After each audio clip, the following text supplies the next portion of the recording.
좋으신 하나님, 예배자로 쓰임받으며 먼저는 우리를 향하여 베풀어 주신 후원을 생각하고 하나님께 찬양으로 영광 돌리기도 하며 우리의 간구를 기도의 소원으로 아뢰기도 했습니다.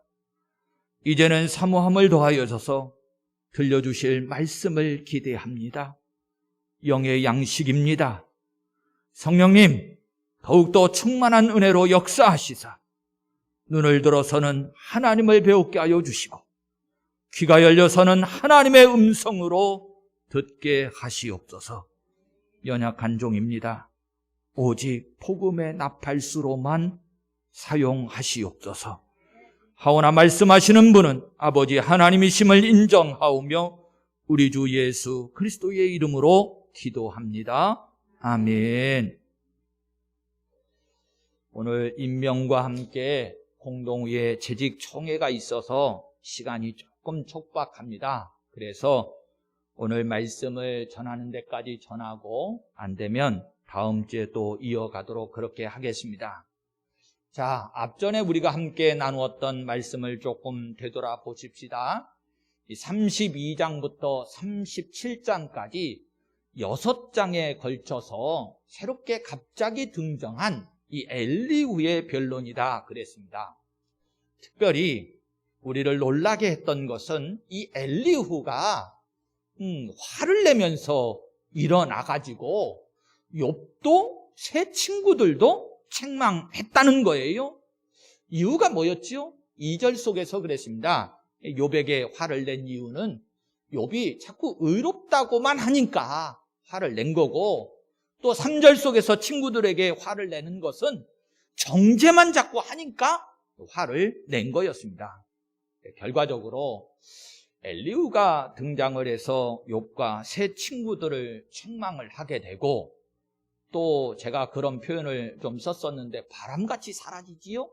그러면서 38장부터 하나님께서 등장을 하시는데, 그때에 여호와께서 폭풍우 가운데서 욥에게 말씀하여 이르시되, 그러면서 하나님이 나타나요. 제가 이제 이런 표현을 썼었습니다.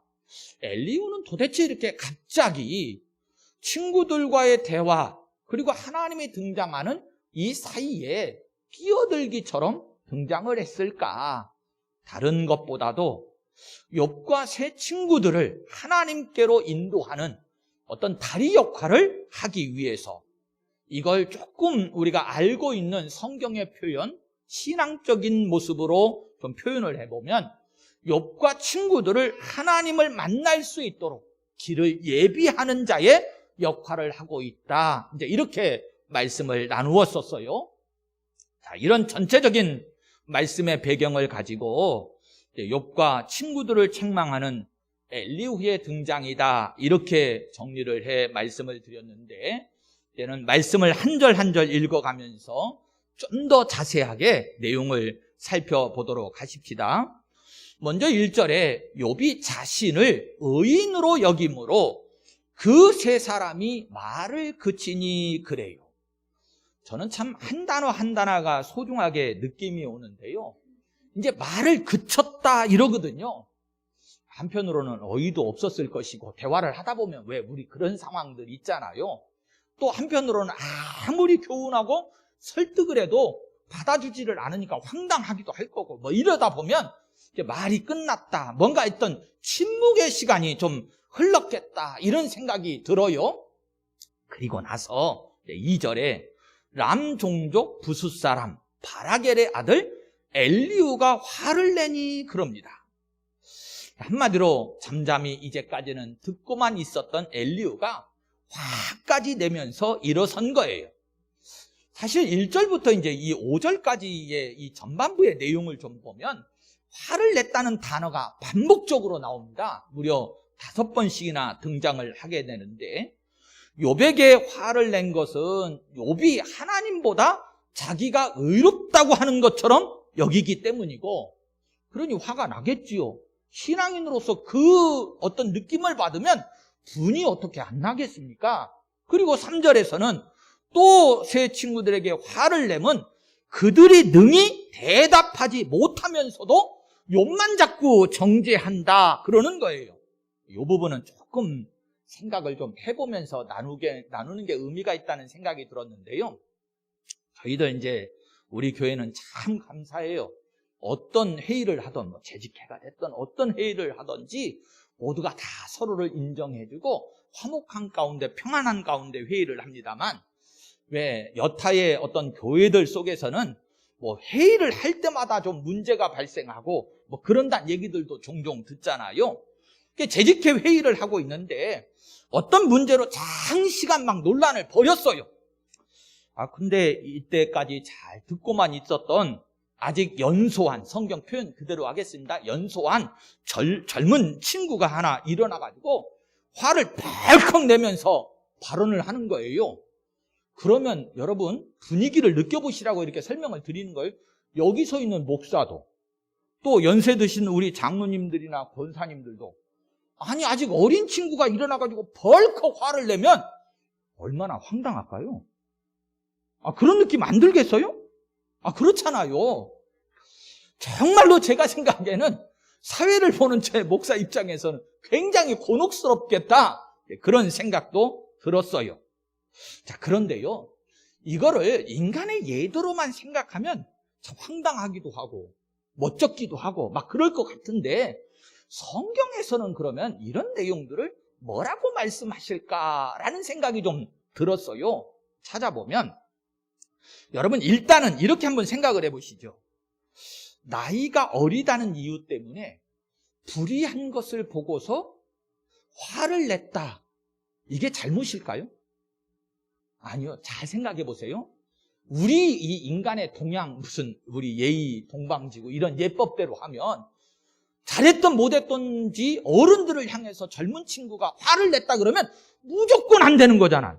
그렇지요? 버르장머리 없는 놈이라고 대번에 그럴 거란 말이에요. 자, 그런데 여러분 우리가 그냥 일반적인 상식선에서 생각해 보면 어리다고 불의한 일을 보고 있는데 화를 낸 것이 잘못이냐? 그렇지 않거든요.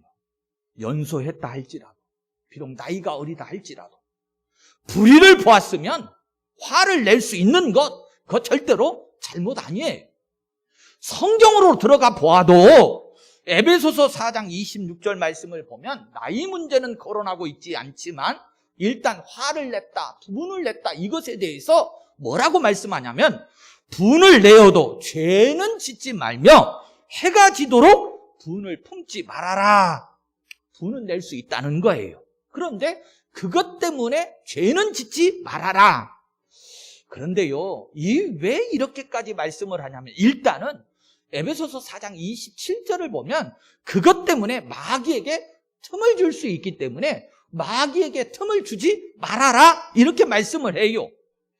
그런데 불의를 보고서 화를 내는 것이 정당하다라고 하는 것들을 구체적인 말씀을 통해서 일하기보다는 어떤 상황적인 장면들을 성경에서 좀 찾아볼 수 있는데, 출애굽기 32장 26절과 27절을 보면 백성들이 금송아지를 만들어가지고 우상 숭배를 하니까 모세가 그 모습을 봐요.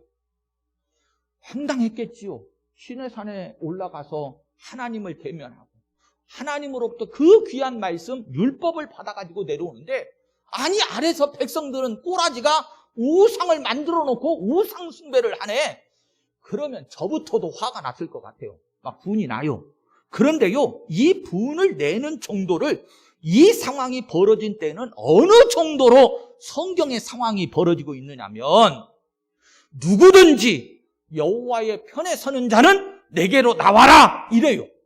그 우상 숭배를 해가지고 막 춤추고 들뜨고 있는 이 분위기 속에 그것을 바라보면서 모세가 막 화를 내면서, 아니 하나님께 받은 그 돌비까지도 던져서 깨뜨리잖아요. 화를 내면서 그 상황 속에 막 몰입되어 있는 그 백성들을 향해서 누가 되었든지 하나님 편에 선 사람이 있으면 내게로 오라는 거예요. 그런데 오는 것으로 끝나는 게 아닙니다. 그것으로 인해서 형제와 친구들, 이웃들까지도 도륙을 하는 화를 내는데 그때 3,000명이나 죽는 사건이 발생을 해요. 우리가 일반적으로 우리 인간의 예대로 하면 도저히 받아들일 수 없는 내용이죠. 어떻게 우상숭배 좀 했다고 화를 내는데 그 민족 안에서 가족, 친구, 이웃들까지 3,000명이나 죽일 수 있겠어요?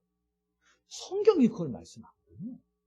우리가 아니면 우리 생각 예를 말하려고 하는 게 아니고 성경에서는 이런 극한의 불의한 일을 보면 화를 내고 분을 내는 정도가 아니고 이런 결과도 성경이 기록을 해요.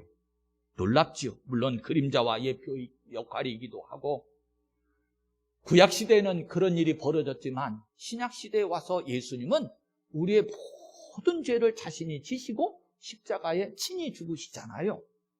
또 사도행전 17장 16절에 가보면 바울 사도가요, 전도 여행을 다니는 중에 많은 곳이 그랬겠습니다만 많은 것을 보고 경험했던 바울 사도이지만 너무나도 이 아덴이라고 하는 곳에 가서는 황당했어요.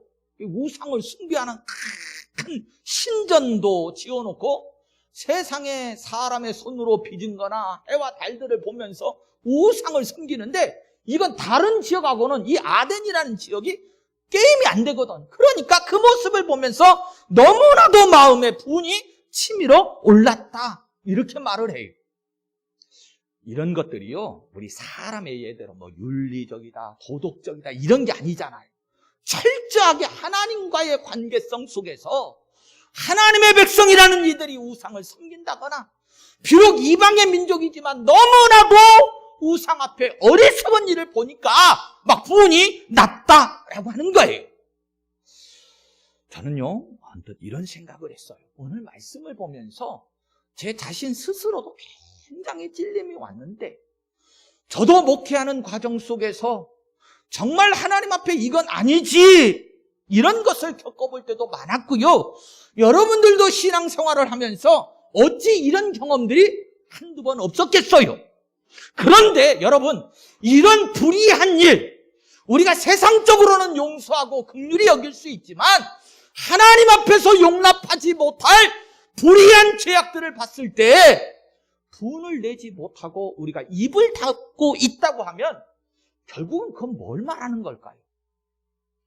저는 복음 진리가 그만큼 타락했다라고 하는 증거라고 생각해요. 정말로 십자가의 복음이 바로 서 있으면 윤리적이고 도덕적인 거에는 우리 한국교회도 세상도 그렇게 화를 내고 노를 바라고 난리가 나요. 그런데 영적인 진리가 무너져 내리는 상황 속에서는 입을 다물어요.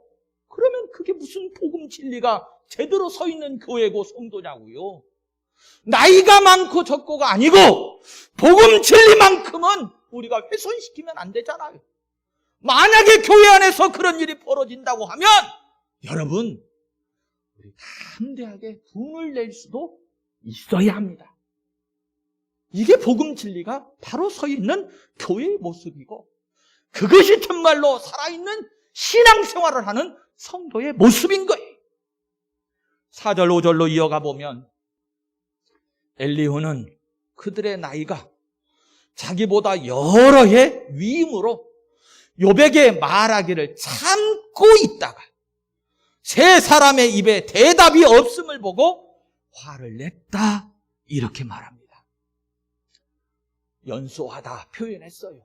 나이가 많고 적음의 문제가 아니다 그런 말이에요. 6절과 7절로 이어가 보겠습니다.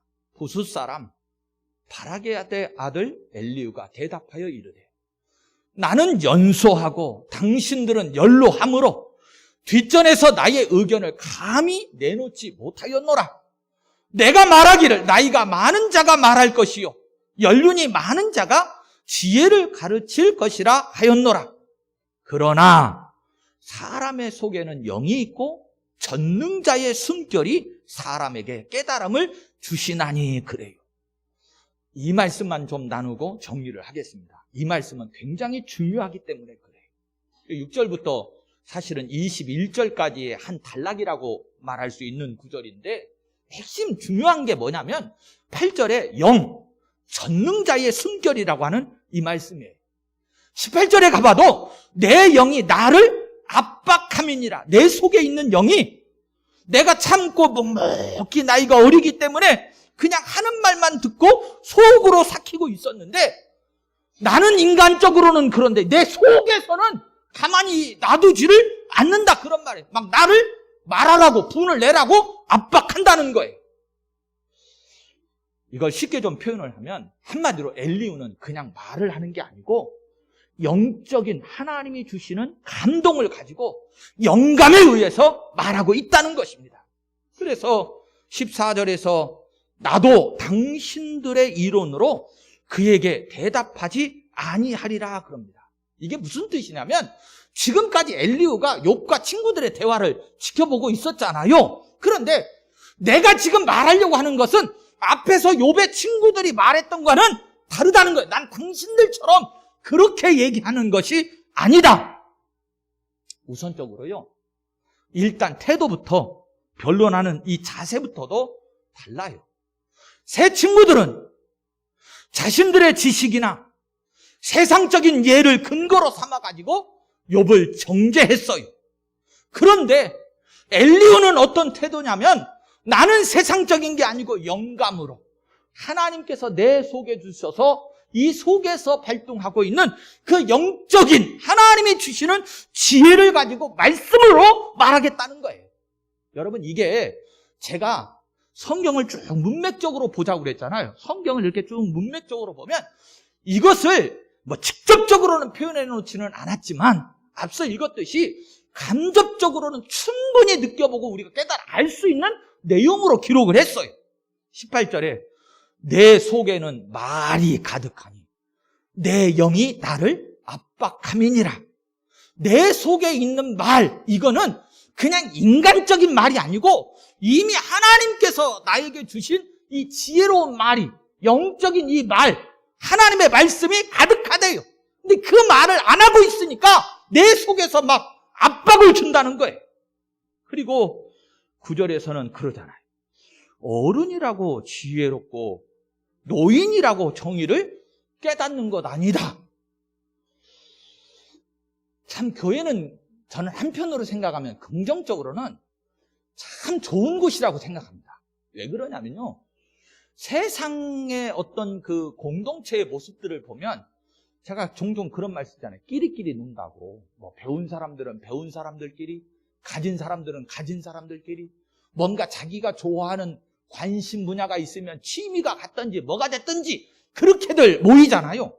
그런데 우리 교회 안에는 나이가 많고 적음도 다양한 관점과 부류를 가진 사람들도 가졌던 못 가졌던 모두가 다 하나 되어져서 한 몸 이룬 공동체니까 세상에는 이런 공동체 없어요. 정말로 좋은 공동체라고 말을 할 수 있습니다. 그런데 문제가 하나 있어요. 이게 문제가 뭐냐면 세상의 기준을 가지고 교회에 적용하면 안 된다라고 하는 건데요. 나이는 많은데 영적으로 어린아이와 같은 모습을 가진 문제가 있기도 하고, 또 때로는 우리가 신앙생활의 연조라고 말하는데요.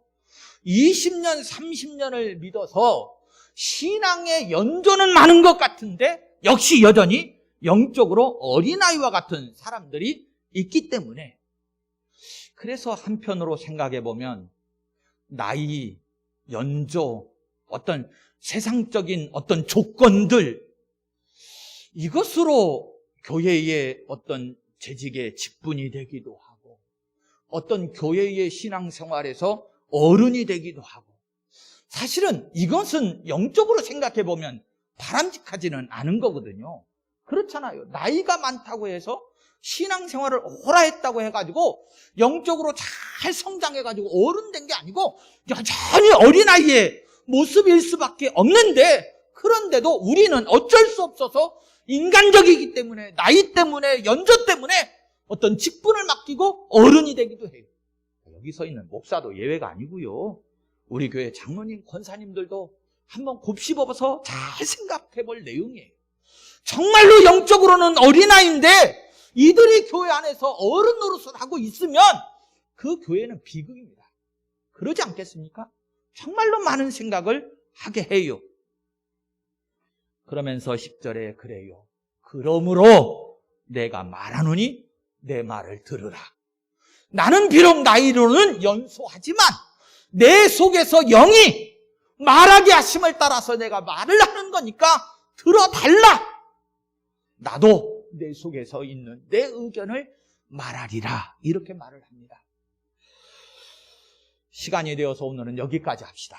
우리가 좀 기대감을 가지고 다음 주에 제가 좀 더 세밀하게 함께 나눌 것이니까 우리 성도님들이 오늘 말씀을 좀 잘 묵상하시면서 가정에 돌아가서도 오늘 주신 말씀이 나에게는 어떻게 적용되어져야 하는가 한번 잘 묵상해 보시고 다음 주에 함께 나와서 말씀을 나누면 좋겠습니다.